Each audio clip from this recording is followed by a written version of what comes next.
সকলকে আজ আমরা এই পূর্ণ ভূমিতে সমবেত হয়েছি একটি প্রাসঙ্গিক উদ্যোগ নিয়ে। প্রথমেই ঠাকুর শ্রীরামকৃষ্ণের চরণে প্রণাম জানিয়ে আমরা শুরু করব আজকের অনুষ্ঠান। ওম স্থাপকায় চ ধর্মস্য সর্বধর্মস্বরূপিণে অবতার বরিষ্ঠায় শ্রীরামকৃষ্ণায় তে নমঃ। শ্রীরামকৃষ্ণায় তে নমঃ। শ্রীরামকৃষ্ণায় তে নমঃ। স্বামী বিবেকানন্দের 158তম জন্মদিন উপলক্ষে কুশানপুর সাংস্কৃতিক প্রতিষ্ঠানে 26 বছরের একটি প্রাসঙ্গিক উদ্যোগ, আমার সময় আমার বিবেক। প্রথমে উদ্বোধনী সঙ্গীত, নিবেদনে কুশানপুরের কলাকুশলীরা। আসুন আমরা প্রথমেই জানি উদ্বোধনী অনুষ্ঠান।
মঞ্চে আহ্বান জানাবো শ্রীমৎ স্বামী দিব্য পুরুষানন্দজি মহারাজ মহাশয়কে এবং আমাদের সবার প্রিয় আন্তর্জাতিক খ্যাতি সম্পন্ন কবি ধনঞ্জয় ঘোষাল মহাশয়কে এবং সদস্যবৃন্দকে তারা আমাদের এই অনুষ্ঠান করার সুযোগ করে দিয়েছেন। তাদের আন্তরিক ধন্যবাদ, শ্রদ্ধা এবং আন্তরিকতা।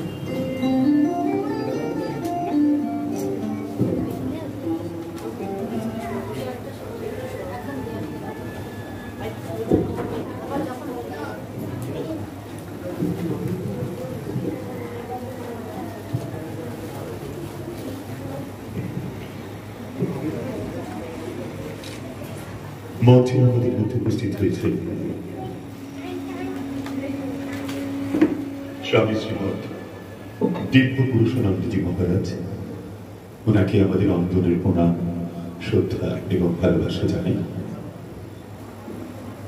প্রথমেই আমরা ওনাকে বরণ করে নেব উত্তরীয় পুষ্পস্তবক দিয়ে। আমি উত্তরীয় দেবার জন্য চুমকি চক্রবর্তীকে মঞ্চে আহ্বান করছি।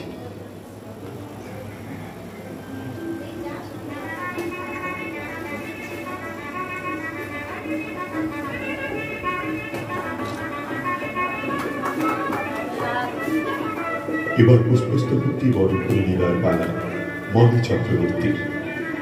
মলি চক্রবর্তীকে আহ্বান জানাবো, আপনি পুষ্পস্তবকটি বরণ করুন মহারাজ দিব্য পুরুষানন্দজি মহারাজকে। এই ফুলের সঙ্গে মেশানো থাক আমাদের শ্রদ্ধা, ভালোবাসা এবং আন্তরিকতা। এরপর আমি ডাকবো শুক্লা ঘোষ এবং সুতপা চ্যাটার্জিকে ওনার হাতে সামান্য উপহার তুলে দেওয়ার জন্য।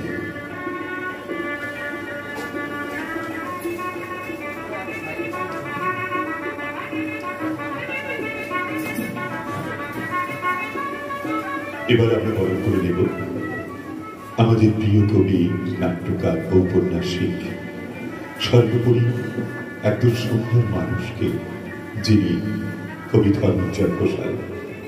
আমি মালতী সিনহাকে অনুরোধ করব প্রথমে ধনঞ্জয় ঘোষালকে উত্তরীয় দিয়ে বরণ করে নেবার জন্য।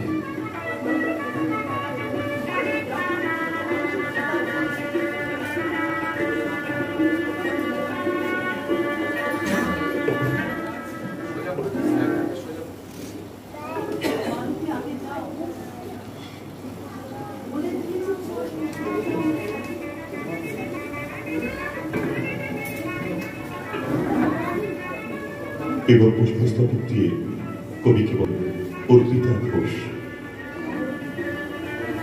স্মারক তুলে দেবেন সংযুক্তা চক্রবর্তী।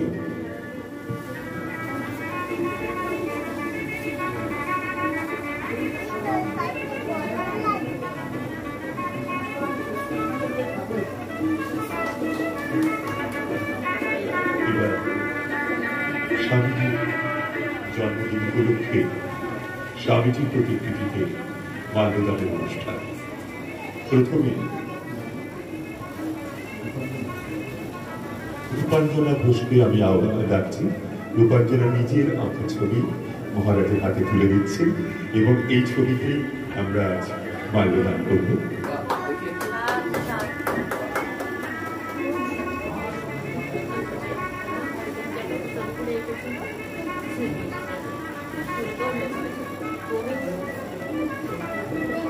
কুষাণগুলের শিল্পী রূপাঞ্জনা।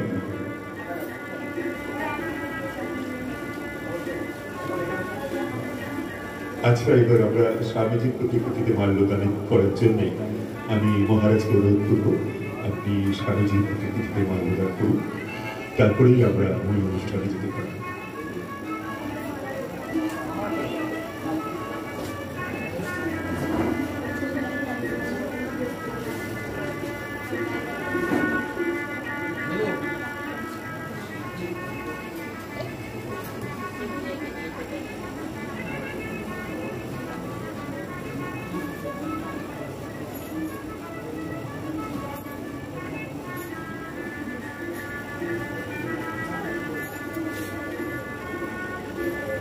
আমি মঞ্চে ডাকবো স্মৃতি সিনহাকে, যার আঁকা প্রতিকৃতি তুলে দেবে কবি ধনঞ্জয় ঘোষালের হাতে।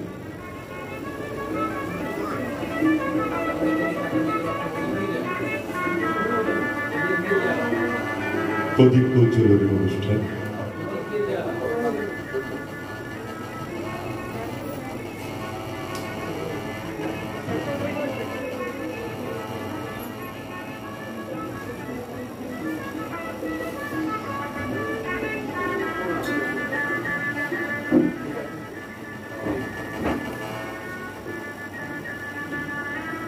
একটি সুন্দর মুহূর্ত, একটি ঐতিহাসিক মুহূর্ত। মহারাজ প্রদীপ প্রজ্বলন করে আজকের এই শুভ অনুষ্ঠানে শুভ উদ্বোধন করলেন। আমরা আনন্দিত, উদ্বেলিত, উৎফুল্লিত।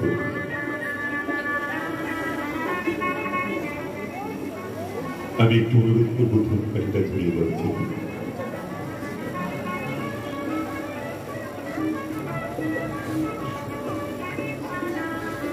সেই সুযোগে আমি স্মৃতি শিলাকে অনুরোধ করব, স্মৃতি তুমি এসো, তোমার হাতে আঁকা ছবি কবি ধনঞ্জয় ঘোষালের হাতে তুলে দাও।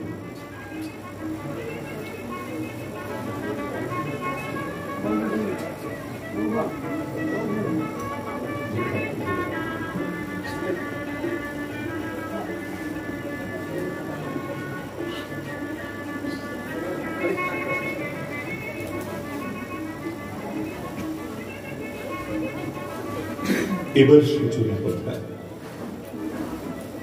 মহারাজের কথা শুনবো, আমরা সমৃদ্ধ হব।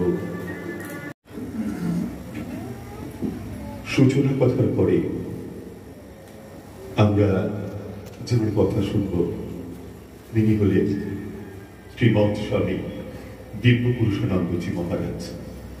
ওনার কথায়, ওনার আশীর্বাণীতে আমরা সমৃদ্ধ হব। ওনাকে অনুরোধ করব আপনি আমার আপনার কথায় আশীর্বাদীতে আমাদের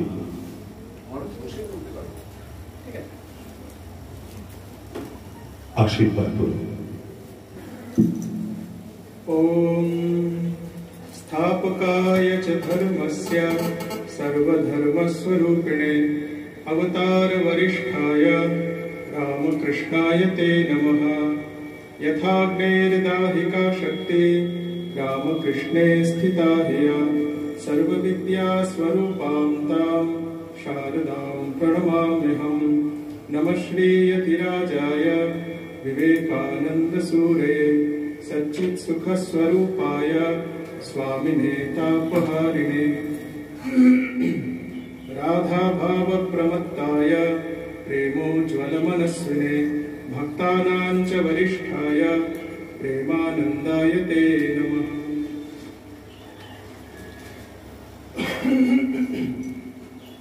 भगवान श्री रामकृष्ण देव, माता ठाकुरानी श्री शारदा देवी, स्वामी विवेकानंद एवं श्रीमद स्वामी प्रेमानंद जी श्रीचरणे प्रणाम जानाई। आज के এই যে অনুষ্ঠানে আমরা সমবেত হয়েছি কুশাঙ্কুর সাংস্কৃতিক প্রতিষ্ঠানের যে স্বামীজির জন্মতিথি উদযাপনের এই উদ্যোগ, আমি এই উদ্যোগকে অজস্র সাধুবাদ জানাই। আমি আপনাদের সবাইকে স্বাগত জানাই আমাদের প্রতিষ্ঠানে, বিশেষ করে আপনাদের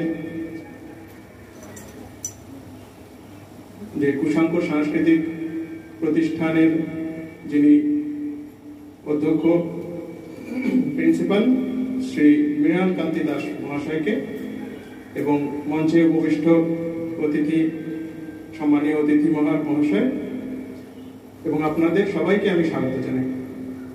আজ আপনারা অনেক দূর থেকে এসেছেন, আপনাদের আশা করি দুপুরে সবাই প্রসাদ পেয়েছেন। তো এখন বোধহয় আমরা অনেকটাই লেটে চলছি, আমি খুব সংক্ষেপে দুটো একটা কথা আপনাদের বলবো আর কি। তো আমি শুনলাম এখানে রামকৃষ্ণ মিশন সম্পর্কেও অনেকে হয়তো সেরকম ভাবে ওয়াকিবহাল নন। তো দুটো একটি আমাদের প্রতিষ্ঠান সম্পর্কে একটু বলি। রামকৃষ্ণ মিশন স্বামী বিবেকানন্দ প্রতিষ্ঠা করেছিলেন এবং আমাদের আদর্শ হলো শ্রী রামকৃষ্ণ। ঠাকুর শ্রী রামকৃষ্ণদেব এমন একটি জীবন যাপন করে গিয়েছিলেন যার সম্পর্কে রোমা রুলা বলেছিলেন যে বিগত 5,000 বছরের ঘনীভূত আধ্যাত্মিক মানে সত্তা হলেন শ্রী রামকৃষ্ণদেব। এবং স্বামী বিবেকানন্দ সেই রামকৃষ্ণদেবের জীবন ও বাণী সারা পৃথিবীতে প্রচার করেছিলেন, যার ফলস্বরূপ এই রামকৃষ্ণ মিশন। আজ প্রায় 100 বছরের বেশি অতিক্রান্ত হয়ে গেছে। আমাদের সারা বিশ্বব্যাপী প্রায় 222টি শাখা কেন্দ্র আছে। বেলুড় মঠ প্রধান শাখা কেন্দ্র, তাছাড়াও 222টি আরো শাখা কেন্দ্র আছে আর কি। তো আমাদের উদ্দেশ্য হচ্ছে, আমাদের মোটো হচ্ছে আত্মান মোক্ষার্থম জগৎ হিতায় চ, মানে নিজেদের মুক্তি এবং জগতের হিত। আমরা বিশ্বাস করি শিবজ্ঞানে জীব সেবার তত্ত্ব। প্রত্যেক মানুষের মধ্যেই ভগবান আছেন, সেই ভগবানের পূজাই আমাদের সাধনা। সেজন্য আমাদের আশ্রমগুলোতে গেলে দেখবেন আপনারা সেখানে যেমন মন্দির আছে, সেই সঙ্গে পুজো পাঠ আছে, তার সাথে সাথে দাতব্য চিকিৎসালয় আছে, ডিসপেন্সারি ইত্যাদি, ভ্রাম্যমাণ মেডিকেল সেন্টার, বিভিন্ন গ্রামে আমাদের মেডিকেল ভ্যান গিয়ে দরিদ্র মানুষদের প্রায় বিনা পয়সায় চিকিৎসা করে। এছাড়াও স্কুল কলেজ ইত্যাদি তো আছেই। তার সাথে সাথে যে কোনো জায়গায় বন্যা মহামারী এসব কিছু হলে আমাদের যে প্রতিনিধি দল আছে তারা গিয়ে সেখানে সেবা কার্য করে থাকে।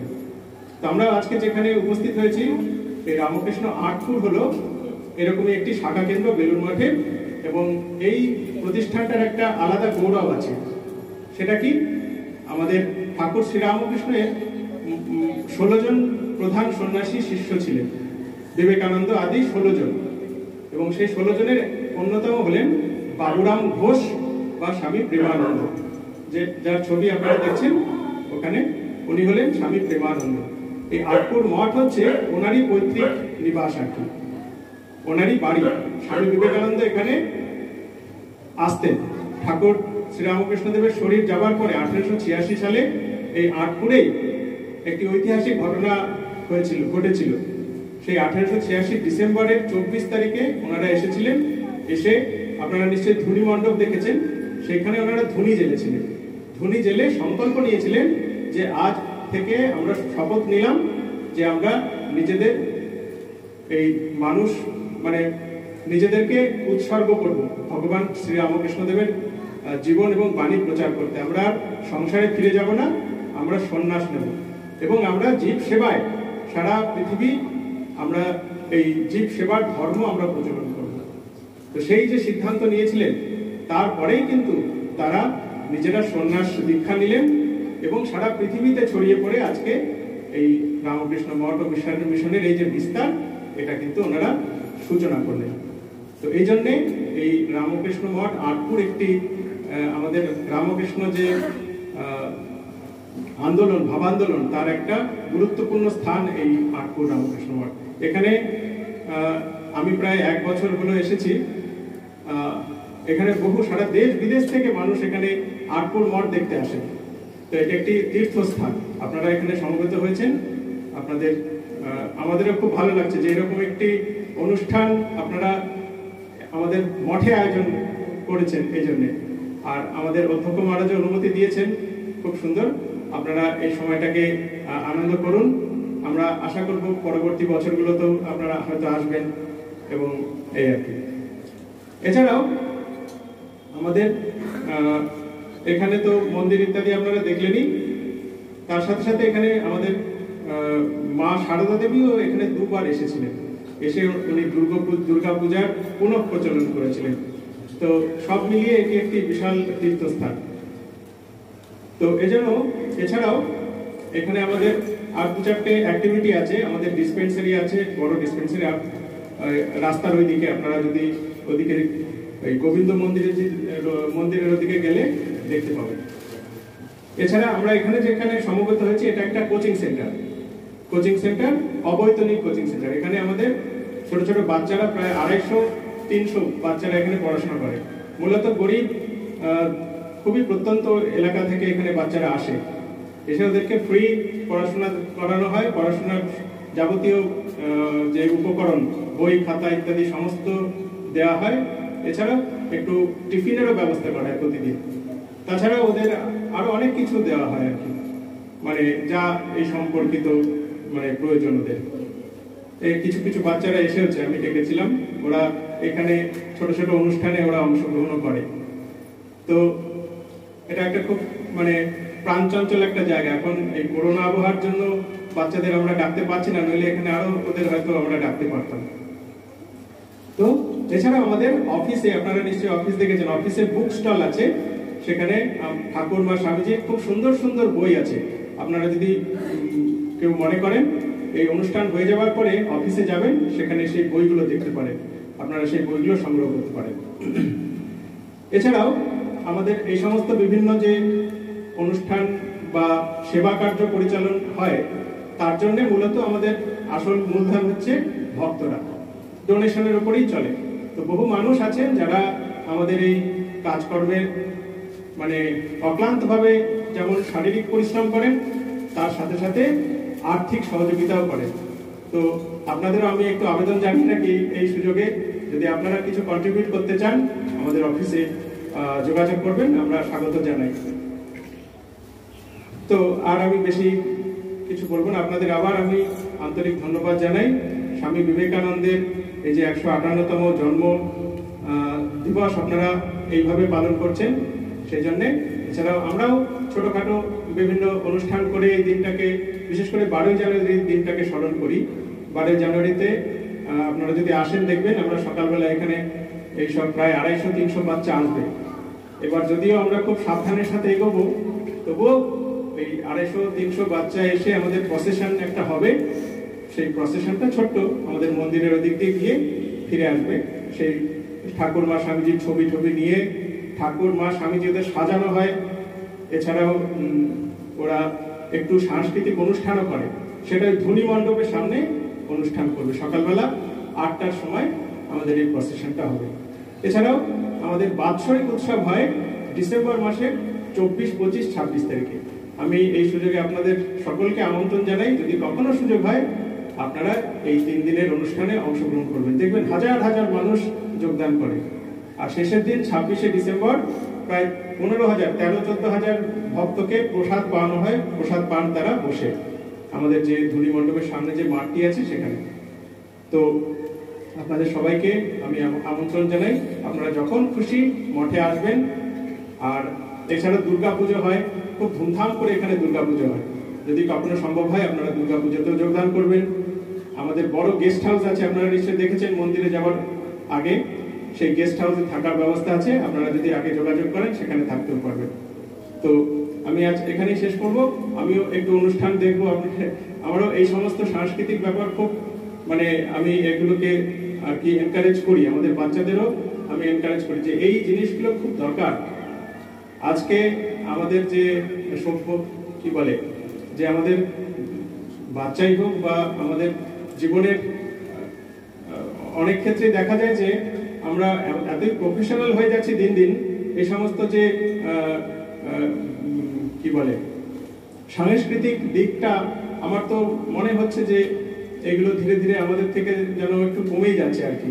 এজন্যে আগে যেমন আমি দেখতাম যে গার্জেনরাও খুব বাচ্চাদের এসব ব্যাপারে খুব এনকারেজ করতো। হয়তো শহরের দিকে আছে, কিন্তু গ্রাম অঞ্চলে এখনো সেই রকম ভাবটা নেই। তো এই দিকটা খুব সুন্দর একটা প্রতিষ্ঠান আপনারা করেছেন। আমার যদি কখনো সুযোগ হয় আপনাদের প্রতিষ্ঠানে যাব। আর এগুলো খুব সুন্দর, আপনারা অনুষ্ঠান করুন। আমি আবার সবাইকে ধন্যবাদ জানাই, ঠাকুর মা স্বামীজিকে প্রণাম জানিয়ে শেষ করছি।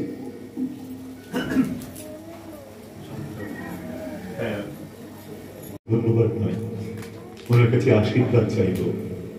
উনি যেন আমাদের আশীর্বাদ করে আমাদের এই সংস্থা, আমরা সবাই সুস্থ থাকি, ভালো থাকি, এবং এইভাবেই যেন এগিয়ে নিয়ে যেতে পারি। আসুন এবার আমরা দেখে নেব আমাদের প্রিয় কবি, ঔপন্যাসিক, সাহিত্যিক এবং নাট্যকার ধনঞ্জয় ঘোষালকে। ওনার কথাই এবার আমরা সমৃদ্ধ হব। এবার কথায় কবি ধনঞ্জয় ঘোষাল।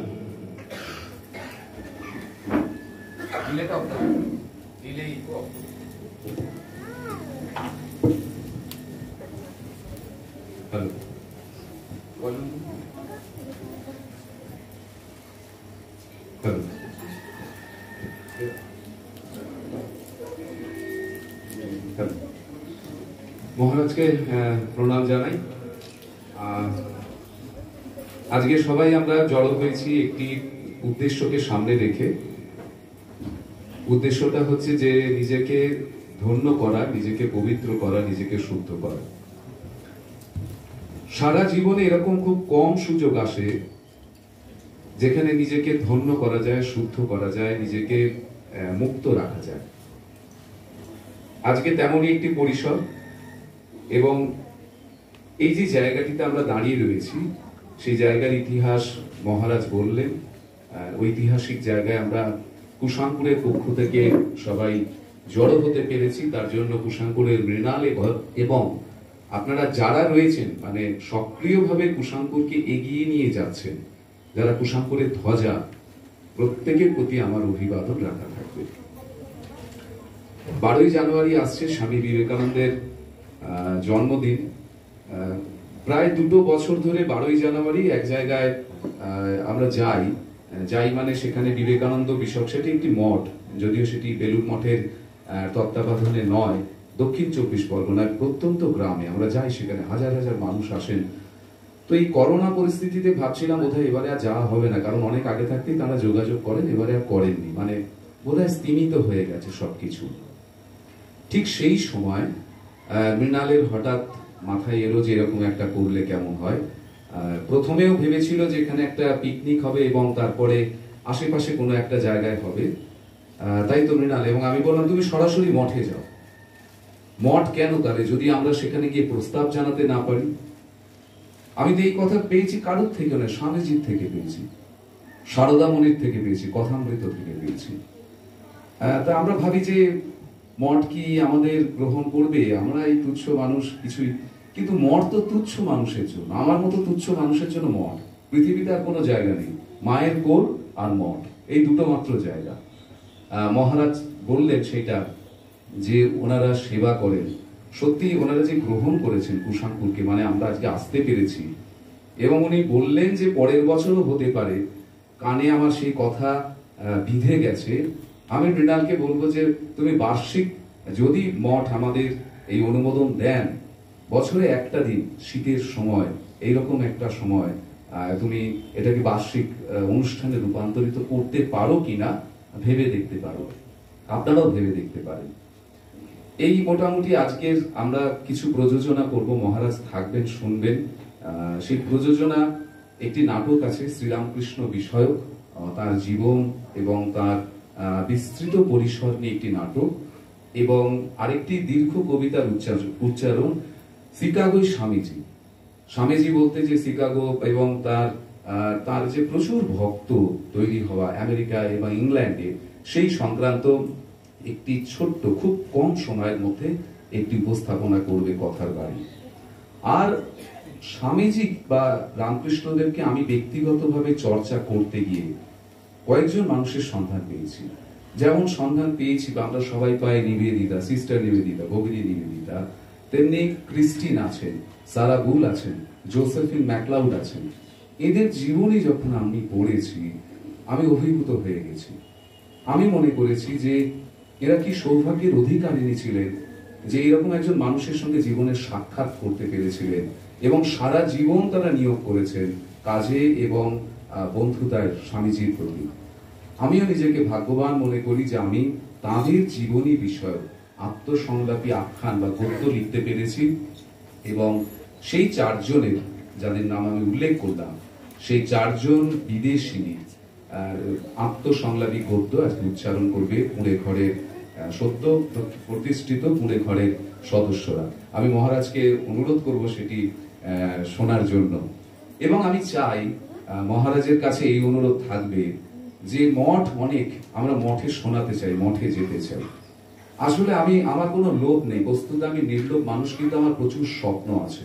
আমার স্বপ্ন নিউ ইয়র্ক বেদান্ত সোসাইটি পর্যন্ত যাওয়ার, যে সেখানে আমাদের এই প্রযোজনা যাবে এবং যেতে পারে।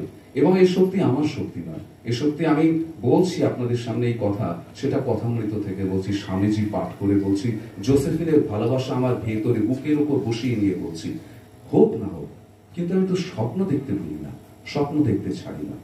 1861 রবীন্দ্রনাথ আর 1863 বিবেকানন্দ, 2 বছরের মাত্র দুজনের তফাৎ। একটি ছোট্ট কথা বলে শুধু আমি শেষ করব, কারণ অনেক অনুষ্ঠান রয়েছে। ওদের দুজনের উপরে আমি একটি সম্প্রতি নাটক লিখেছি। নাটকটা আমার নিজস্ব ব্যক্তিগত অনুভূতি থেকে লিখেছি, কিন্তু একটি মাত্র ঘটনা যেটা আমি উল্লেখ করব, তা দিয়ে বোঝা যাবে যে সমকালের দুজন বিখ্যাত পুরুষ একে অপরের প্রতি কিভাবে ভালো মনোভাব পোষণ করে এসেছেন। জাপান থেকে ওকাকুরা, একজন বিখ্যাত চিত্রকর ওকাকুরা এলেন স্বামীজির সঙ্গে দেখা করতে, যে তিনি ভারতকে জানবেন, তিনি জীবনকে জানবেন, তার ছবির ভেতর, চিত্রকল্পের ভেতর ভারত এসে পৌঁছবে। দেখা করার পর স্বামীজি বললেন, আমার এখান থেকে তোমার কিছু পাওয়ার নেই, তুমি রবীন্দ্রনাথের কাছে যাও, ওর কাছে জীবন আছে। ওকাকুরার সঙ্গে যোগাযোগ হলো। আবার রবীন্দ্রনাথ যখন, মহারাজ বলেছেন, রোমারোলাকে বলছেন যে তুমি যদি ভারতকে জানতে চাও তাহলে স্বামীজিকে বলো। কেউ এত বড় বুক নিয়ে আমরা পৃথিবীতে এসেছি, আসিনি, কিন্তু আমরা এত বড় ধারণা পৃথিবীতে নিয়ে এসেছি যে স্বামীজি সম্পর্কে রবীন্দ্রনাথ এই কথা বলতে পারেন, রবীন্দ্রনাথ সম্পর্কে স্বামীজি এই কথা বলতে পারেন। এই ধারণা আমাদের বেঁচে থাকার সবচেয়ে বড় দোলনা, তার উপরে ক্যাডেল, তার উপরে আমরা চলছি এবং আমরা সেই আন্দোলনের ভেতরে নিজেকে বইয়ে নিয়ে যেতে পারছি। এই যে পরস্পরের প্রতি শ্রদ্ধা, এই যে পরস্পরকে জানা, সেই জানা থেকে আমার এই নাটকটি তৈরি হয়েছে, নির্মিত হয়েছে। যদিও বাঙালির ভেতরে একটা ধারণা আছে যে এই দুটি মানুষ পরস্পরের প্রতি উদাসীন ছিলেন, কিন্তু কোথাও উদাসীন ছিলেন না। একজন তো 39 আর একজন প্রায় 80 বছর, ফলে একটা সময়ের গ্যাপ ছিল। যদি দুজনেই অনেকখানি সময় একে অপরকে পেতেন, তাহলে ভারতের ইতিহাস পাল্টে যেত, বাংলার ইতিহাস পাল্টে যেত। আজকের এই জায়গায় এসে আমি সত্যি ধন্য, এবং আমার জীবনের আরেকটি প্রাপ্তি যে মহারাজের সঙ্গে আমি একই জায়গায় আসন গ্রহণ করতে পেরেছি, এইটাই। মহারাজ সন্ন্যাসী, কিন্তু ঠাকুরের কথায় আমরা গৃহী সন্ন্যাসী। আমরা তো মাছি, মহারাজ মৌমাছি, ফুলে বসেন, আমরা মাছি, আমরা ফুলেও বসি, আমরা আবার অন্য জায়গাতেও বসি। তো যাদের কেউ নেই তার জন্য শ্রীমা আছেন, আর আমার ঘরে আমার আরাধ্যা যাকে বলা হয়, একটি মাত্র ছোট্ট ছবি আছেন, সারদামণি, শ্রীমা যাকে বলি, এবং আমি মনে করি তিনি আমার পাওয়ার হাউস। এবং আমার জীবন দিয়ে দেখেছি যে সমস্ত মেয়ে যাদের সঙ্গে আমার বন্ধুতা, প্রত্যেকেই কিছু না কিছু ভাবে তাকে বহন করছে। সবাই মিলে আমরা একটা সৌর আন্দোলন তৈরি করেছি, আমরা এগিয়ে যাওয়ার আন্দোলন তৈরি করেছি, এবং সেটা দূরের দিকে দেখা, অন্যকে সঙ্গে নিয়ে চলা, অন্যের জন্য উপকার করা, হাত ধরা, স্বপ্ন দেখা। সবাই খুব ভালো থাকুন, সঙ্গে থাকুন, অনুষ্ঠানটা দেখুন। স্বামীজিকে নিয়ে অনেক ধরনের কাজ আছে। মহারাজকে আমার প্রণাম এবং অনুরোধ, আপনিও থাকবেন। মৃণাল এবং শঙ্করদাকে আমার অনেক শুভেচ্ছা। সবাই সঙ্গে থাকুন, নমস্কার। রবীন্দ্রনাথ নিবেদনে কুশালপুরের কলা কুশলী বৃন্দ। এবার আমরা মঞ্চে ডেকে নেব মাননীয় শ্রীমৎ স্বামী সুজ্ঞানানন্দজি মহারাজ মহাশয়কে।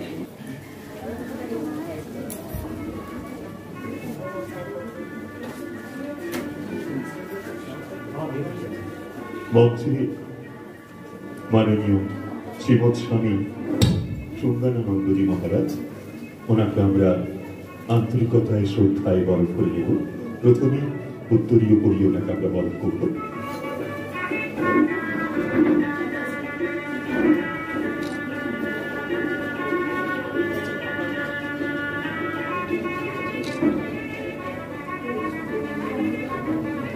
উত্তরীয় পরে আমরা পুষ্পস্তবক দিয়ে বরণ করে দিও নাকি। সাক্ষী আজকের দিন সাক্ষী থাকুন আপনারা। এই ফুলের সঙ্গে মিশে থাক আমাদের শ্রদ্ধা, আন্তরিকতা এবং ভালোবাসা। এরপরে ওনাকে আমরা স্মারক প্রদান করব।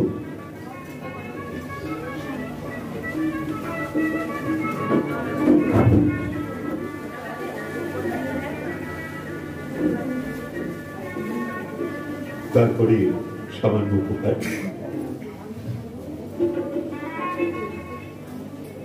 ওনাকে আমরা প্রদান করব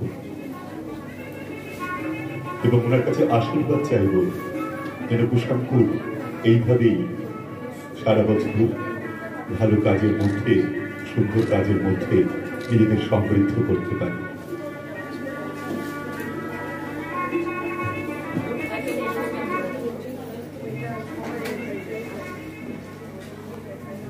মহারাজকে অনুরোধ করবো আপনি এখানে এসে একটু বসুন, আমরা পরের অনুষ্ঠানে যাই।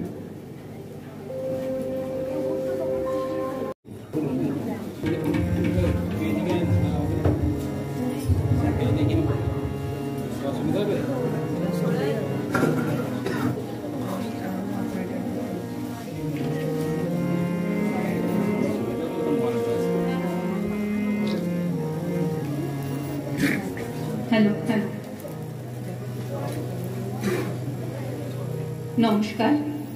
প্রথমে এই মিশনের মহারাজ আপনাকে কুশাঙ্কুরের পক্ষ থেকে সশ্রদ্ধ প্রণাম। এরপর প্রণাম জানাই, শ্রদ্ধা জানাই এবং অনেক অনেক সম্মান জানাই উপস্থিত সকলকে। শুরু হচ্ছে আমাদের এখনের আখ্যান, গাইছে বিবেক রবির গান। রবীন্দ্রনাথ ঠাকুর বয়সে বিবেকানন্দের চেয়ে সামান্য একটু অগ্রজ। একজন 1861, আরেকজন 1863-তে জন্মগ্রহণ করেন। 19 শতকে এই দুই প্রতিভাধরের আত্মপ্রকাশ। রবীন্দ্রনাথ 1941-এ চলে গেলেন ইহলোক ছেড়ে, আর 1902-এ মাত্র 39 বছর বয়সে প্রয়াত হয়েছিলেন স্বামী বিবেকানন্দ। সমকালীন এই দুই মানুষ একে অপরের প্রতি কি উদাসীন ছিলেন? এই প্রশ্নটি আজও ঘুরে ফিরে আসে। অথচ বিবেকানন্দের কণ্ঠে গীত 4-5টি রবীন্দ্রসঙ্গীতের সংবাদ আমরা পাই। স্বামীজির কণ্ঠে রবীন্দ্রনাথ, এই নিয়ে একটি ছোট্ট নিবেদন, গাইছে বিবেক রবির গান। 1883 সাল। নরেন্দ্রনাথ দত্ত তখন 20 বছরের যুবক, বিএ পাশ করেছেন।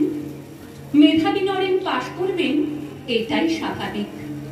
অস্বাভাবিক হলো পরীক্ষার প্রথম দিন সূর্য ওঠার আগে তিনি উঠে চোরাবাগান চলে এলেন হাঁটতে হাঁটতে হরিদাস ও দাশরথীর বাসায়।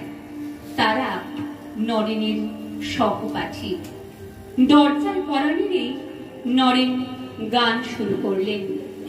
বন্ধুরা হতবাক, আজ পরীক্ষা, সকালে পড়তে হবে। তা না করে নরেন এসেছে আড্ডা দিয়ে গান শোনাতে। নরেনের জবাব, মাথাটাকে জিরিয়ে না নিলে পরীক্ষা দেব কি করে? তাই গান গান গাইছি আমি। কার গান জানো? রবীন্দ্রনাথের গান।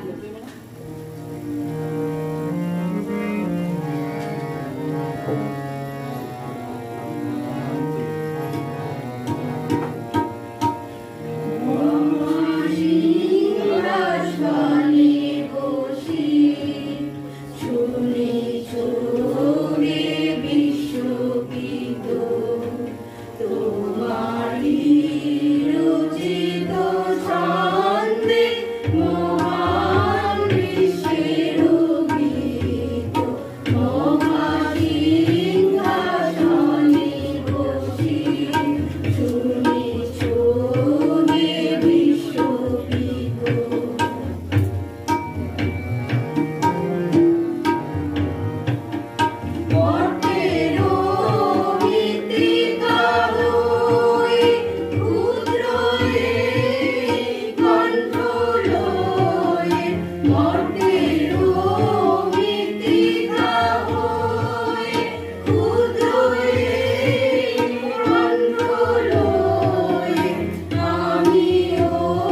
নরেন্দ্রনাথের প্রথম সাক্ষাৎ হয় 1881 সালের নভেম্বরে সুরেন্দ্রনাথ মিত্রের বাড়িতে।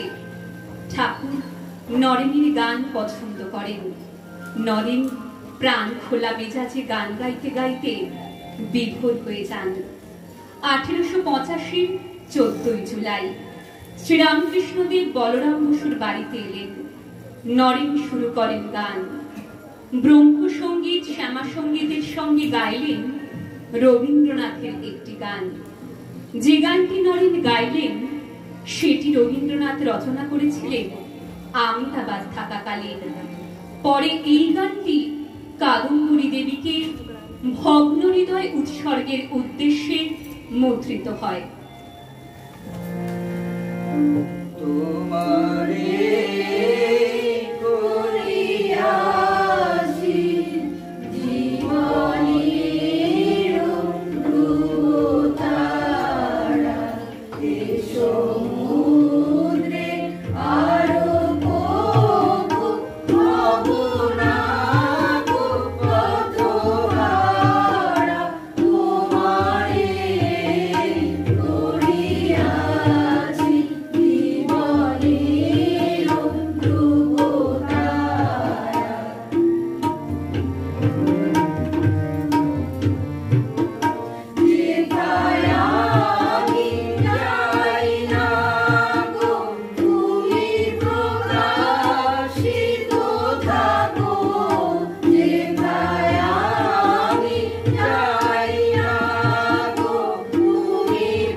রবীন্দ্রনাথ ও বিবেকানন্দ তখন দুজনেই যুবক। শোনা যায় রবীন্দ্রনাথ গান ধুলিয়ে দিয়েছেন নরেন্দ্রনাথকে বিশেষ কোন উপলক্ষে। চমৎকার গাইতে পারে নরেন। কাশীতে নরেন তখন রয়েছেন। যজ্ঞেশ্বর তেলের বাড়িতে সন্ধ্যেবেলায় দেখা যেত কয়েকজনকে। গান বাজনা মুখরিত সন্ধ্যা তখন ঝলমল করছে।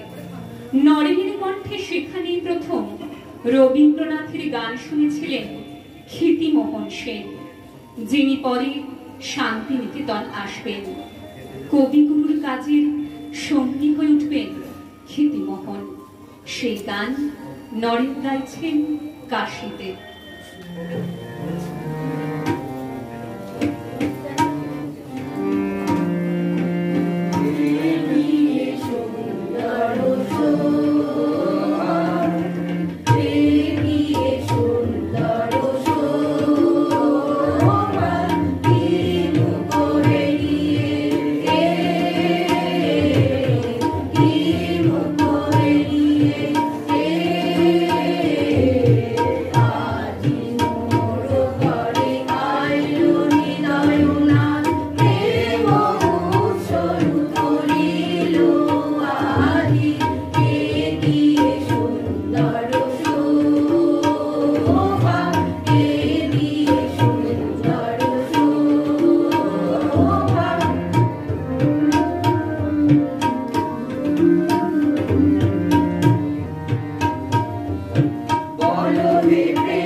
এইভাবেই স্বামী বিবেকানন্দের কণ্ঠে ধ্বনিত হয়েছে রবীন্দ্রগান, বিভিন্ন সময়ে বিভিন্ন ভাবে। মাত্র 3টি গানের প্রসঙ্গ উল্লেখ করে সমাপ্ত হলো এই নিবেদন। গাইছে বিবেক রবির গান। এই আখ্যানটি রচনা করেছেন শ্রদ্ধেয় ধনঞ্জয় ঘোষাল। নমস্কার। সমবেত কবিতা পাঠ, শিকাগোয় স্বামীজি, রচনা ধনঞ্জয় ঘোষাল, নিবেদনী দেবস্মিতা, অরুণিমা, শ্রাবন্তী, ইতি, সর্বাণী, চিত্রিকা। কথার বাড়ির একটি নিবেদন। সমবেত কবিতা পাঠে শিকাগোয় স্বামীজি।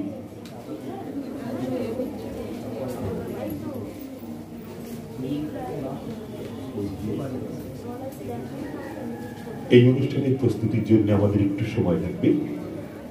সেই অবসরে আমি রূপাঞ্জনা ঘোষকে ডেকে নেব তার নৃত্য পরিবেশন করার জন্য।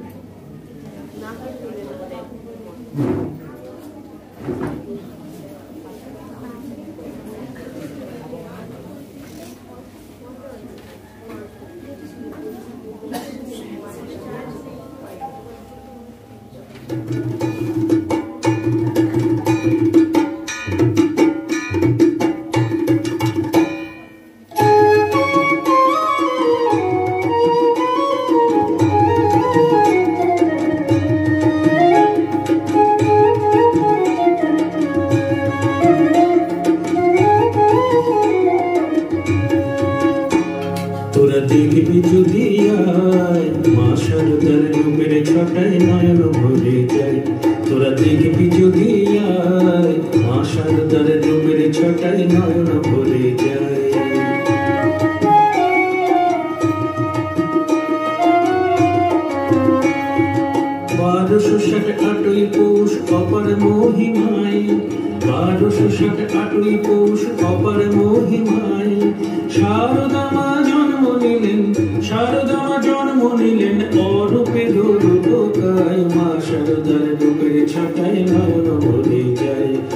দেখবি যদি আয় মা শারদার রূপের ছটায় নয়ন ভরে যায়।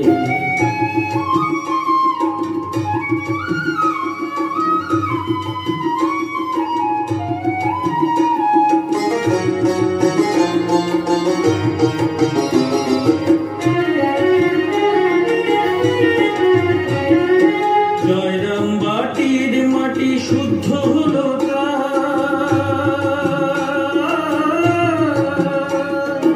জয়রাম বাটির মাটি শুদ্ধ হলো তাই আমোদরের তীরে সুখের বন্যা বয়ে যায়, সুখের বন্যা বয়ে যায়। জয়রাম বাটির মাটি শুদ্ধ হলো তাই আমোদরের তীরে সুখের বন্যা বয়ে যায়, সুখের বন্যা বয়ে যায়।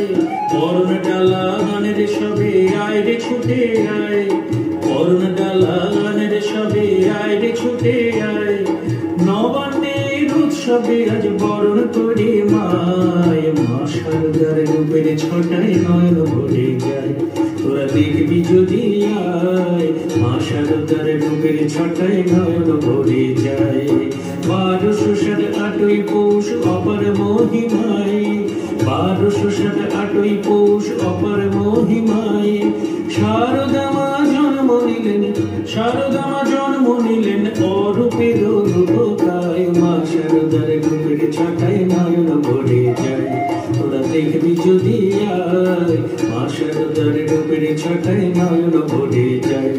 তোরা দেখবি যদি আয়, মা শারদার রূপের ছটায় নয়ন ভরে যায়। ঠাকুর মা স্বামীজিকে প্রণাম, উপস্থিত মহারাজদের প্রণাম এবং উপস্থিত সকলকে জানাই নববর্ষের শুভেচ্ছা।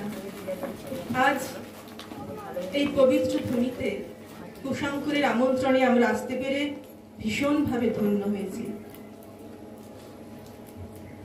12ই জানুয়ারি সামনে স্বামীজির 158তম জন্মদিবস, তাই কথার বাড়ির পক্ষ থেকে কুশঙ্করকে কৃতজ্ঞতা জানাই।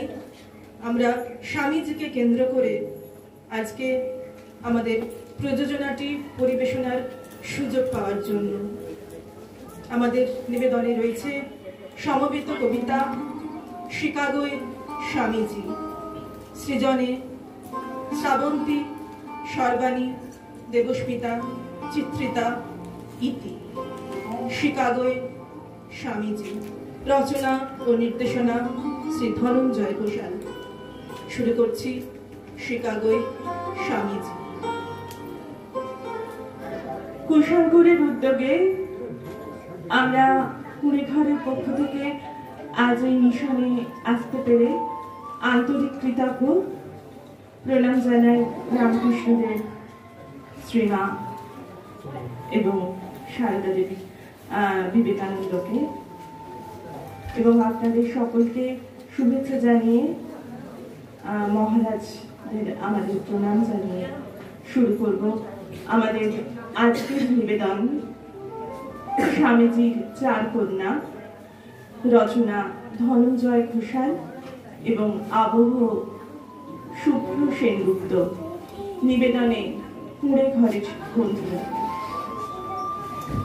Hello hello, check check, hello নমস্কার। Hello hello hello. শুরু করছি আজকের শ্রুতি নাটক প্রাণীর ঠাকুর শ্রীরামকৃষ্ণ।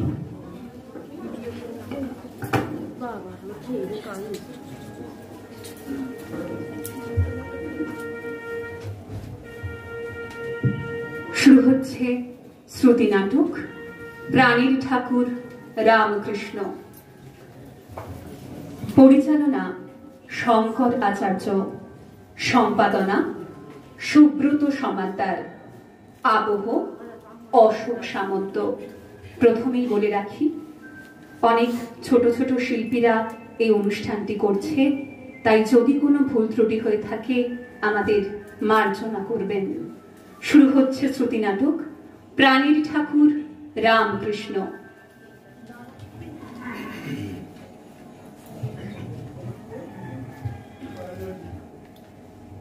শ্রীরামকৃষ্ণের পিতা ক্ষুদিরাম চট্টোপাধ্যায় অতি নিষ্ঠাবান ব্রাহ্মণ ছিলেন।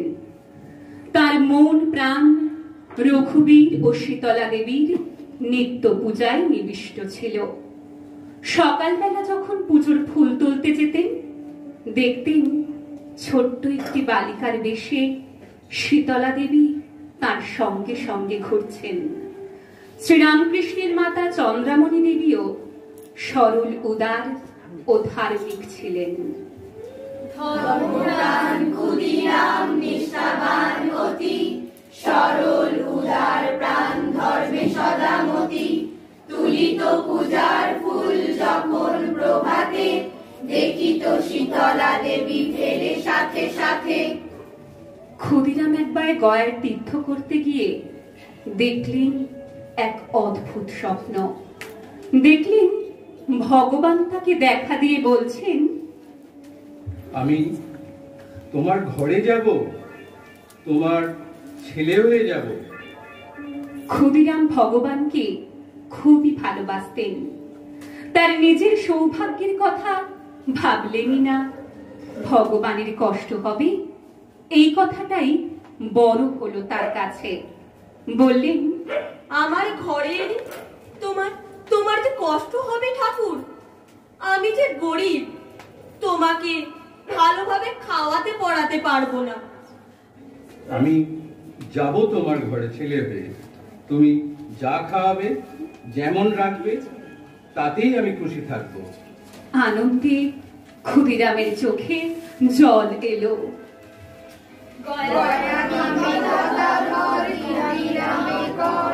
পুত্র হয়ে গৃহে তব করিব গমন। দরিদ্র বলিয়া কিছু ভাবিবার নাই, যাহা দিবে মহানন্দে খাবো আমি তাই। এদিকে কামারপুকুরে চন্দ্রাদেবীরও এক অদ্ভুত দর্শন হলো। বাড়ির কাছে যোগীদের শিব মন্দির। মন্দিরের সামনে যখন চন্দ্রাদেবী দাঁড়িয়ে, হঠাৎ দেখেন শিবের গা থেকে জ্যোতি বেরোচ্ছে। সেই জ্যোতিতে সারা মন্দির ভরে গেল। সেই জ্যোতি চন্দ্রাদেবীর ভেতর ঢুকে গেল। একদিন যোগীদের শিবের মন্দিরে, চন্দ্রাদেবী দেখিলেন শিব দেহ ঘিরে। প্রকাশ পাইল জ্যোতি মন্দির ভরিল, বাহিরিয়া তার দেহে প্রবেশ করিল। তারপর একদিন সেই শুভক্ষণ এলো। ভগবান মানব শিশু হয়ে জন্মালেন। 1836 খ্রিস্টাব্দের 17 ফেব্রুয়ারি, 1242 সনের 6 ফাল্গুন, বুধবার, শুক্লা দ্বিতীয়া তিথি, ভোরবেলা শ্রীরামকৃষ্ণ জন্ম নিলেন ঢেকিশালে, আতুর ঘরে। গ্রামের ধনী কামারণী দায়ের কাজ করলো, কিন্তু জন্মাবার পর ছেলেকে আর খুঁজে পাওয়া যায় না। কোথায় গেল ছেলে? শেষে দেখা গেল ছেলে কখন হরকাতে হরকাতে ধান সিদ্ধ করা উনুনের ভিতর ঢুকে গেছে, আর দিব্যি ছাই মেখে শিব ঠাকুরটি সেজে চুপচাপ সেখানে শুয়ে আছে। ফুল ভরা তরু শাখা পাখি গায়ে গান, রামকৃষ্ণ রূপ ধরে এলো ভগবান। জন্মিয়ায় দেব শিশু উনুনে ঢুকিয়া, শিব সেজে হাসে গায়ে বিভূতি মাখিয়া। ছেলে একটু বড় হলো, ক্ষুদিরাম দরিদ্র। ছেলের অন্নপ্রাশন কিভাবে করবেন এই চিন্তায় পাগল। গ্রামের জমিদার লাহাবাবু সাহায্য করলেন। খুব ঘটা করে অন্নপ্রাশন হলো। গ্রামের সবাই পেট ভরে রঘুবীরের প্রসাদ পেল।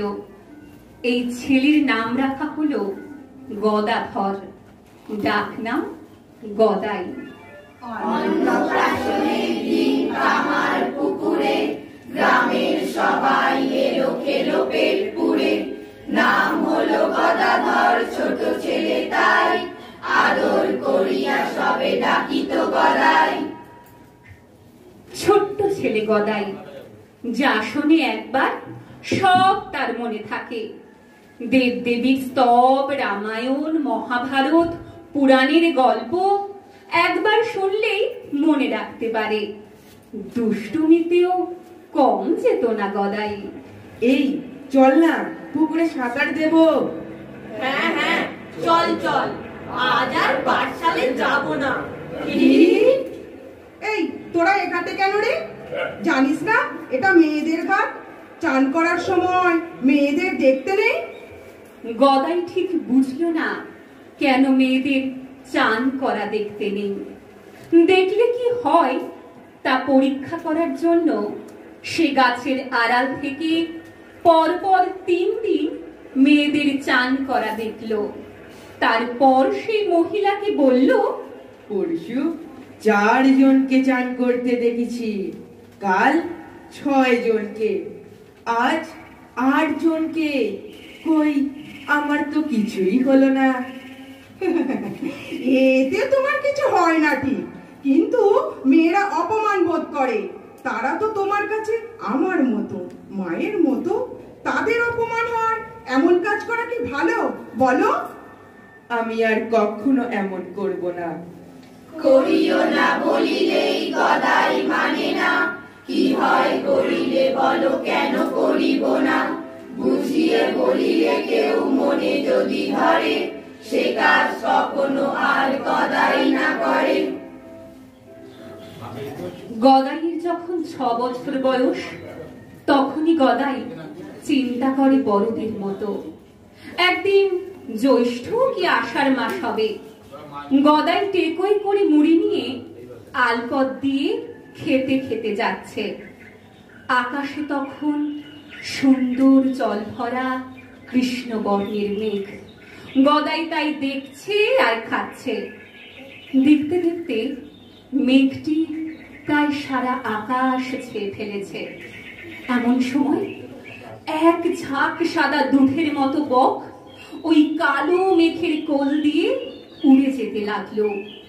কি সুন্দর পাহাড়! এ দৃশ্য দেখে গদাইয়ের আনন্দে এমন এক অবস্থা হলো যে বাইরের হুঁশ আর রইল না। অজ্ঞান হয়ে সে পড়ে গেল। কাজল মেঘে আকাশ ঢাকা হঠাৎ গেল উড়ে, দুধের মতো সাদা বকের শাড়ি আকাশ জুড়ে। গদাই যেতে মাঠের পথে দেখলো এ বাহার, আনন্দেতে অবশ হলো, রইল না হুঁশার। কামারপুকুর থেকে মাইল 2 উত্তরে আনুর গ্রাম। একদিন গ্রামের মেয়েরা সেখানে যাচ্ছেন বিশালাক্ষী দেবীকে পুজো দিতে। তারা গদাইকে সঙ্গে নিলেন। তাদের মধ্যে একজন বললেন, গদাই আমাদের সঙ্গে গেলে খুব ভালো হবে। ও দেবদেবীর গান জানে, মিষ্টি গলায় খুব ভালো গান। ওর গান শুনতে শুনতে আমরা চলে যাব। তা বেশ, তা বেশ, আমি ঠাকুরের গান গাই, ঠাকুরের গান।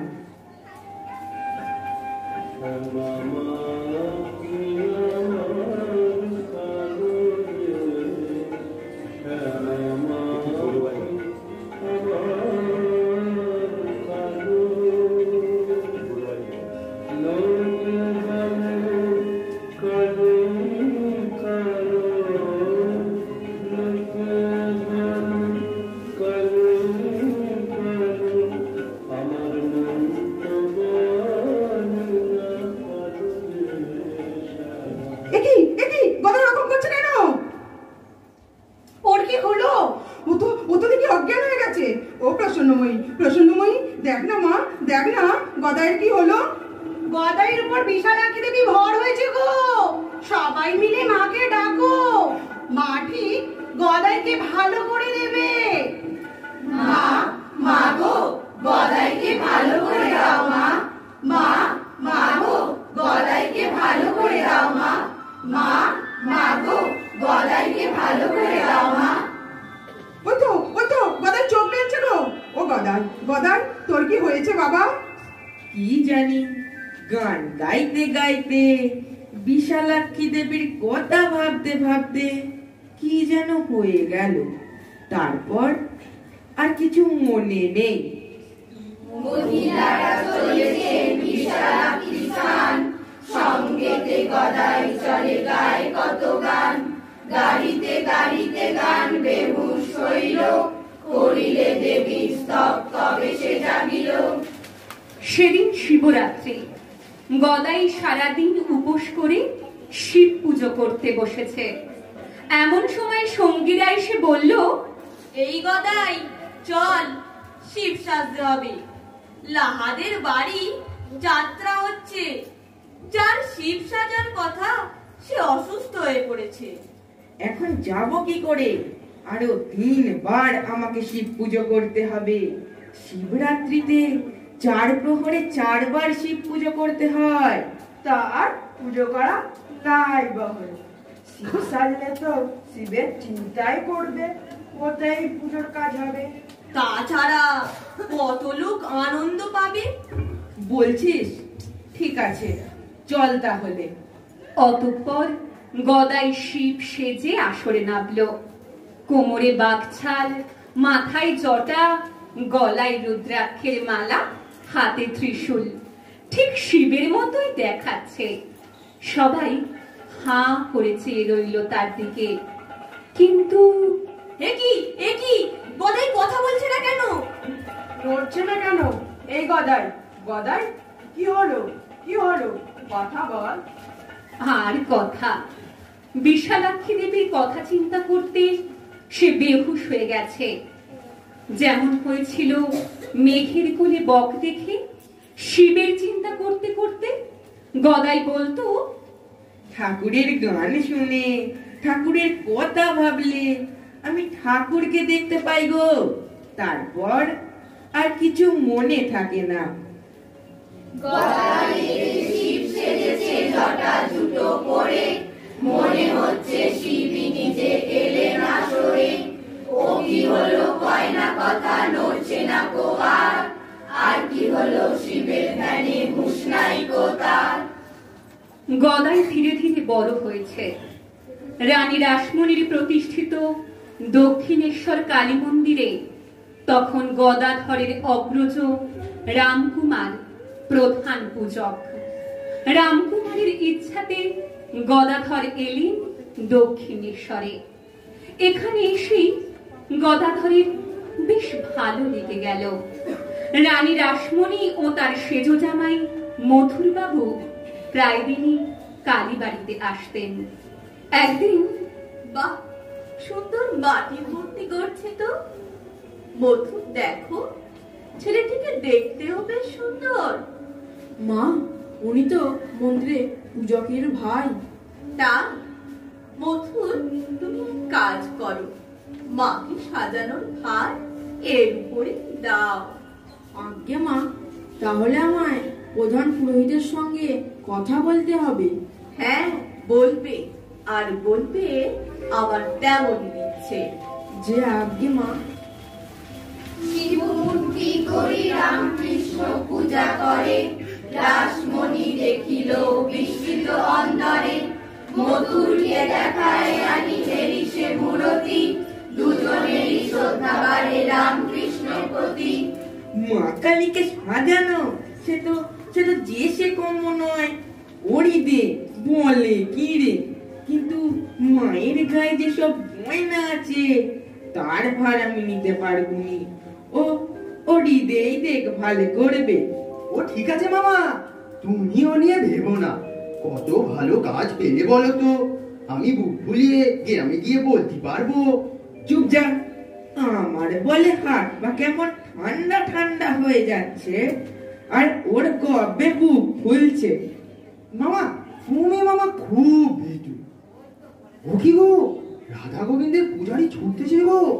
কি হয়েছে জেনে আসি। রাধা গোবিন্দের পূজারী পুজোর পর দুপুরবেলা গোবিন্দজিকে সিংহাসন থেকে নামিয়ে খাটে শোয়ানোর সময় শ্রী গোবিন্দের পা ভেঙে যায়। ভাঙা মূর্তিতে যেহেতু পুজো করতে নেই, সেহেতু রানী ও মথুরবাবু পণ্ডিতদের ডেকে মত নিলেন। পণ্ডিতরা বললেন, ভাঙা মূর্তি গঙ্গায় ফেলে দাও, নতুন মূর্তি গড়িয়ে পুজো করো। রানী রাসমণি এই কথা শুনে মথুরবাবুকে বললেন ছোট ঠাকুরের বিধান নিতে।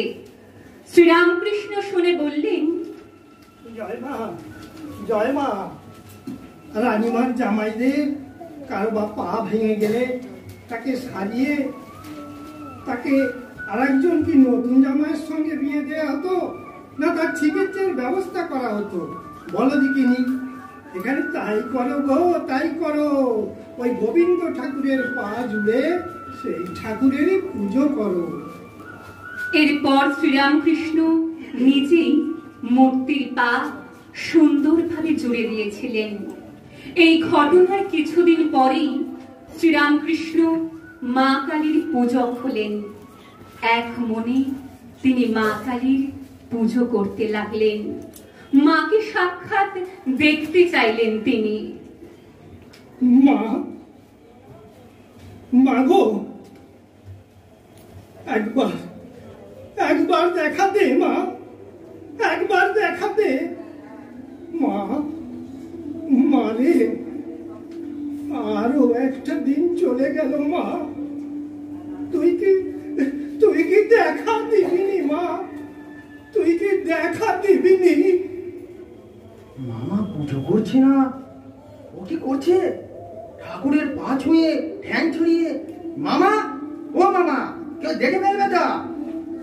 মা, মাগো, সংসারের ভোগ সুখ, নাম যশ, টাকা করি, আমি কিচ্ছু চাই নে মা, আমি কিচ্ছু চাই নে। শুধু শুধু তোকে চাই মা। তুই তুই একবার দেখা দে মা, একবার দেখা দে। মা যে প্রতিমা এসে পুজো নিচ্ছেন তা অবশ্য তখনই তিনি টের পেতেন, কিন্তু শুধু এতে তার মন ভরল না। কালীবাড়ির উত্তর দিকে পঞ্চবটির পাশের জঙ্গলে ঢুকে একটা আমলকি গাছের নিচে তিনি রোজ রাত্রি ধ্যানে বসতেন। গায়ে তার কৈতিটি পর্যন্ত থাকতো না। হৃদয় একদিন রাত্রে জঙ্গলে গিয়ে এই অবস্থা দেখে বললে, এসব হচ্ছে কি? এসব হচ্ছে কি? বামুনের ছেলে ওইটা খুলে রেখে জঙ্গলে বসে ধ্যান করছে, যে মাথা খারাপ হলো নাকি? দেখি যে ভগবানকে ডাকার সময় আমি কারু চেয়ে বড় এই কথা ভাবতে নেই রে।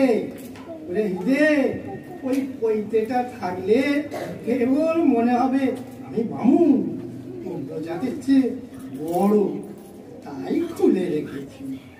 হ্যাঁ ভগবান, মানুষকে আমি কি করি? একদিন মন্দিরে শ্রীরামকৃষ্ণ পুজো করার সময় কাতর হয়ে প্রার্থনা করছেন, এত এত যে ডাকছি, কিছুই কি তুই শুনতে পাচ্ছিস না মা? দেখা কি তুই দিবি নে মা? দেখা কি তুই দিবি নে মারে? তুই দেখা না দিলে এ জীবন রেখে আমার কি হবে মা?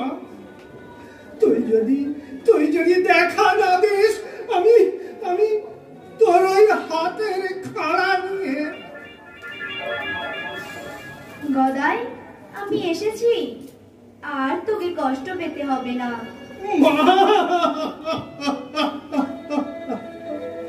মা, তুই এসেছিস মা? মা গো, এত তোর দয়া মা, এত তোর দয়া মা, মা গো। মাকে একবার দেখে কি আর ছেলের মন ভরে? খুব ছোট্ট ছেলে যেমন মা ছাড়া থাকতে চায় না, মাকে সবসময় কাছে পেতে চায়, শ্রীরামকৃষ্ণ তেমনি মা কালীকে দেখতে কাছে পেতে চাইলেন। মাকে এভাবে পাবার পর শ্রীরামকৃষ্ণ আর বিধি মতো পুজো করতে পারতেন না। মন্দিরে ঢুকে এখন আর পাথরের মূর্তি দেখতেই পেতেন না। দেখতেন রূপের ছটায় ঘর আলো করে মা দাঁড়িয়ে আছেন। মায়ের পুজোয় বসার সময় শ্রীরামকৃষ্ণ বলেন, ও তোর খিদে পেয়েছে? দাঁড়া মা, দাঁড়া, আগে মন্ত্রটা বলে নি, তারপর তুই খাবি। না রে, আগে তুই খা, তারপর আমি খাবো। ও তোর তসয় না, তাই তো? আচ্ছা ঠিক আছে মা, তুই আমায় খাইয়ে দে না মা, তুই আমায় খাইয়ে দে। পূজা কালে মায়ের বই কথা হয় কত, নিবেদন করিবার আগে বিধি মতো, কবু বা মা বেদি হতে নামিয়া আসিয়া, খেতে শুরু করে দেন মেঝেতে বসিয়া। কামার পুকুরে চন্দ্রমণির কাছে খবর পৌঁছলে যে তার ছেলে পাগল হয়ে গেছে, কাজকর্ম করে না, দিনরাত শুধু মা মা বলে ডাকে। চন্দ্রমণি ব্যাকুল হয়ে শ্রীরামকৃষ্ণকে কামান পুকুরে আনালেন। ভাবলেন বিবাহ দিলে ছেলের মন শান্ত হবে, সংসারে মন বসবে। বিয়ের কথায় শ্রীরামকৃষ্ণ আপত্তি তো করলেনই না, বরং বললেন, জয়রামবাটির ওই মুখুজ্জেদের বাড়ি, ওখানে খোঁজ করো গো, সেখানে এর কোণের দুটি বাঁধা আছে। জয়রামবাটির রামচন্দ্র মুখোপাধ্যায়ের 5 বছরের কন্যা শারদামণির সঙ্গে 24 বছরের শ্রীরামকৃষ্ণের বিয়ে হয়ে গেল। বিয়ের পর শ্রীরামকৃষ্ণ 1 বছর 7 মাস কামার পুকুরে থেকে দক্ষিণেশ্বরে ফিরলেন। একদিন বকুলতলার ঘাটে একখানা নৌকা করে এলে একজন ভৈরবী। শ্রীরামকৃষ্ণ তখন কালীবাড়ির বাগানে ফুল তুলছিলেন। হৃদয়কে ডেকে তৎক্ষণাৎ বললেন, ওরে ও হিদে, ওই ভৈরবীকে এখানে নিয়ে আয় না, যা। তোমায় চেনে না, মেয়ে মানুষ, ডাকলে আসবে কেন? দুঃসাল, তুই আমার নাম করে ডাক না, তাহলেই আসবে। যা, জয় মা। ঠিক আছে, দেখছি। সত্যই ডাকা মাত্রই ভৈরবী এলেন এবং বললেন, বাবা, তোমাকেই এতদিন খুঁজে বেড়াচ্ছিলাম। মা বলেছেন তোমাকে তন্ত্রমতে সাধনা শেখাতে হবে। মা গো, আমি তো নানা পথে ওই মাকেই খুঁজে পেতে চাই মা। তাই তো আমি ব্যাকুল হয়ে ছুটে এসেছি বাবা। নানা পথ দিয়ে ভৈরবী তাকে সেই কাঙ্ক্ষিত লক্ষ্যে নিয়ে গেলেন। একই মাকে নানা রূপে দেখালেন। তারপর পণ্ডিতদের সভা ডাকিয়ে সমস্ত কিছু বুঝিয়ে শ্রীরামকৃষ্ণ সম্বন্ধে ভৈরবী ব্রাহ্মণী বললেন, শ্রীরামকৃষ্ণ অবতার, শ্রীরামকৃষ্ণ অবতার। ভৈরবী শ্রীরামকৃষ্ণে করিয়া যতন, করালেন সব তন্ত্রমতের সাধন। কত শত রূপে কত বিমল বিভার, রামকৃষ্ণ দেখিলেন জগতের মায়। তোতাপুরী সন্ন্যাসী কালীবাড়ি আসি, গুরু হয়ে শ্রীরামকৃষ্ণে করিলা সন্ন্যাসী। গোপন সাধন পঞ্চবটির তলায়, চন্দ্রমণি কিছু যেন টের নাহি পায়। গোবিন্দ আসিয়া তারে ইসলাম মতে, সাধনা শেখালো সব পরে কৃষ্ণ মতে। সাধনা শেষ করি দেখিলেন শেষে, সব পথে এসে একই ভগবানে মেশে। শ্রীরামকৃষ্ণ সব ভাবে ভগবান দর্শন করেছেন, তাই তো জোর দিয়ে বলে গেছেন, একটা পুকুরে অনেকগুলো ঘাট, এক ঘাটে হিন্দুরা জল নিচ্ছে, এক ঘাটে মুসলমানরা, আর এক ঘাটে খ্রিস্টানরা। একই জলকে হিন্দুরা বলছে জল, মুসলমানরা বলছে পানি, আর খ্রিস্টানরা বলছে ওয়াটার। সেই রকমই একই ভগবানকে হিন্দুরা বলছে কালী, কৃষ্ণ, আবার মুসলমানরা বলছে আল্লাহ, আর খ্রিস্টানরা বলছে গড। জয় মা। জয় মা। সাধনার পর শ্রীরামকৃষ্ণ 13 বছর ধরে দক্ষিণেশ্বরে থেকে তার প্রচুর ভক্তকে ঈশ্বরীয় কথা শোনালেন।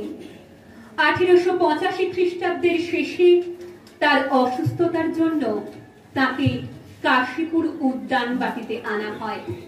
তিনি একেবারে শয্যাশায়ী ছিলেন। 1886 খ্রিস্টাব্দের 1 জানুয়ারি ওই দিন ঠাকুর বিশেষ সুস্থ বোধ করায় উদ্যানে যাবার মনস্থ করলেন। মধ্যাহ্ন অতীত হবার কিছুক্ষণ পর তিনি উদ্যানে আসলেন।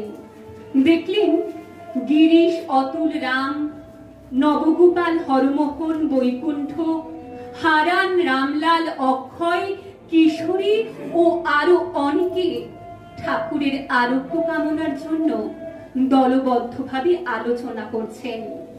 শ্রীরামকৃষ্ণকে দেখে সকলে প্রণাম করলেন। ঠাকুর গিরিশচন্দ্র ঘোষকে ডাকলেন এবং বললেন, গিরিশ, তুমি যে সকলকে আমার সম্বন্ধে এত কথা বলে বেড়াও, তুমি আমার সম্বন্ধে কি দেখেছো, কি বুঝেছো? বাল্মীকি যার যোদ্ধা করতে পারেননি তার সম্বন্ধে আমি কি আর বলতে পারি? তোমাদের আর কি বলবো? আশীর্বাদ করি তোমাদের সকলের চৈতন্য হোক, সকলের চৈতন্য হোক। জয় শ্রীরামকৃষ্ণের জয়, জয় শ্রীরামকৃষ্ণের জয়, জয় শ্রীরামকৃষ্ণের জয়। শোনা যায় সেই দিন উপস্থিত ভক্তরা সকলে যে যা মনস্কামনা করেছিলেন পরবর্তীকালে ঠাকুরের কৃপায় তা পূর্ণ হয়েছিল। তাই এই দিনটিকে রামচন্দ্র প্রমুখ ভক্তরা কল্পতরু আখ্যা দিয়েছেন। এরপর ঠাকুরের শরীরের আরো অবনতি হতে লাগলো। 25শে শ্রাবণ থেকে তিনি যোগিনকে একখানি বাংলা পঞ্জিকা পড়তে বললেন।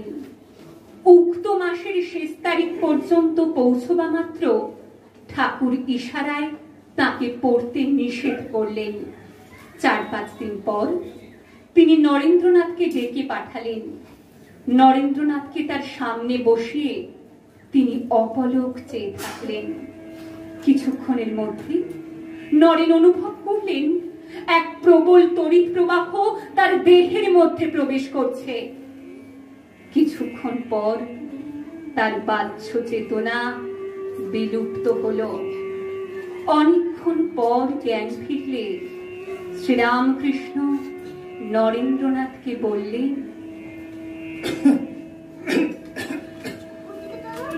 নরেন,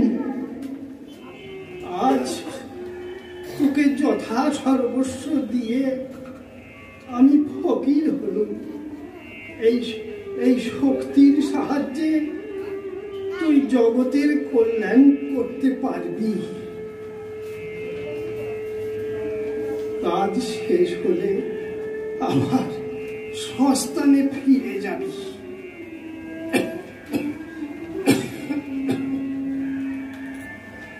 এরপর এলো সেই চরম দুঃখের রাত্রি। 1886 16 আগস্ট শারীরিক অবস্থার অবনতি হওয়ায় ঠাকুর পরলোক গমন করেন। তার প্রয়াণের পর বিবেকানন্দ সন্ন্যাসী শিষ্যদের নিয়ে রামকৃষ্ণ মঠ গঠনের পরিকল্পনা করেন। 1898 সালের 1 মে মঠ প্রতিষ্ঠিত হয়। শুরু হয় রামকৃষ্ণ মিশনের যাত্রা। ধর্মের স্থাপক তুমি, শ্রেষ্ঠ অবতার, রামকৃষ্ণ তব পদে প্রণাম আমার।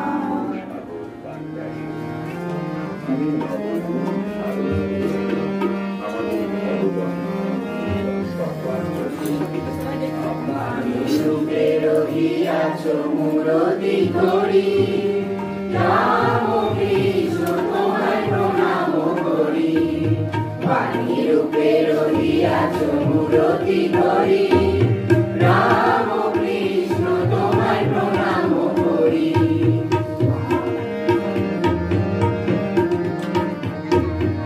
অন্তর বিহারী ছিল তব সঙ্গে, দেখাইলে তুমি তারি নারূপ ভঙ্গে।